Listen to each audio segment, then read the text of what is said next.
So here in Reno right now, it's very difficult because Reno is, I don't know if you know this or not, but we are in a housing crisis for folks who are low income, considered low income, who are looking for low income housing.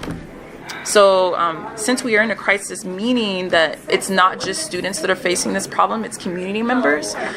There's lots of organizations in the community that help with rental assistance, but because there's such an amount, such a need, the people who the people at the top that go to the top of that list are the elderly and folks with children. So if you don't fit one of those categories, you're kind of underneath, and so that makes it very difficult. And students kind of go with everyone else that's underneath.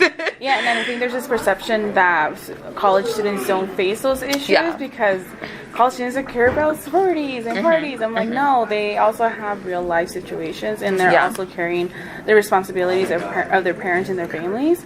And so part of the people who probably won't receive that immediate assistance is undocumented people, because oftentimes the resources we have in our community ask for proof of residency, or like U.S. residency or anything like that. And that's the other thing. And I just checked the numbers on this, last month I think it was, I was telling you.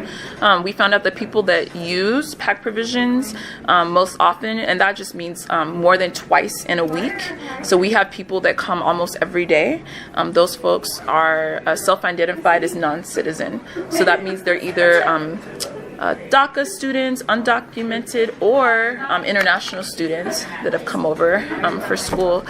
So the problem with that is, yes, they have their school paid for, or they're getting assistance in that way, but then when it comes to food or those other needs, it's very difficult because they can't get any kind of government assistance, right? They can't get any kind of like outside assistance where I'm trying to think of programs like SNAP, Medicaid, Medicare. Yeah, all of those things. They don't qualify.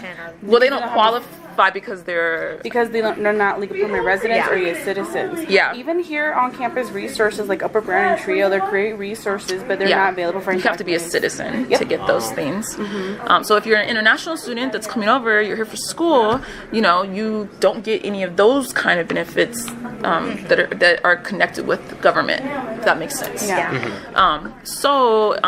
But part of our job is to find resources outside of that either don't ask for those kinds of things or don't need that kind of information.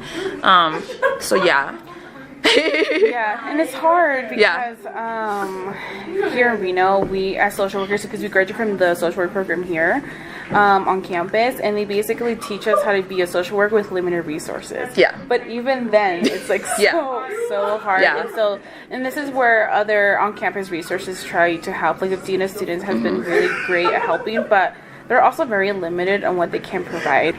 So PAC Provisions is always looking for donations for food. Our pantry has grown like incredibly in the last year. Last year, combined both semesters, we only saw I want to say 177 students. Last semester alone, we saw over 500 students. Awesome. So that just kind of gives you an idea of how much we've grown. We moved spaces. So we've always been back here, but we were in this kind of closet space, and now we've taken over the actual kitchen that's an ASU, and that's completely our space now. We will get groceries, and in a week it'll all be gone. It just goes really fast. So I'm always looking for things. We have a freezer and a refrigerator now, which is something we didn't have before. We had a small fridge, so I'm able to take frozen items as well as refrigerated items. And then of course we have shelf space. So if students would love to, I've had students that are can we do drives for you? Yes. We have barrels, so anyone can take a barrel and just tell us a date that you'll bring it back, and we'll come grab it from you when it's full or whatever. We love that. We love drives. Yeah, and so I feel like I would like to distinguish immediate response and then long term. Yeah, immediate is donating food and working with PAC provisions and gaining more food and resources like that.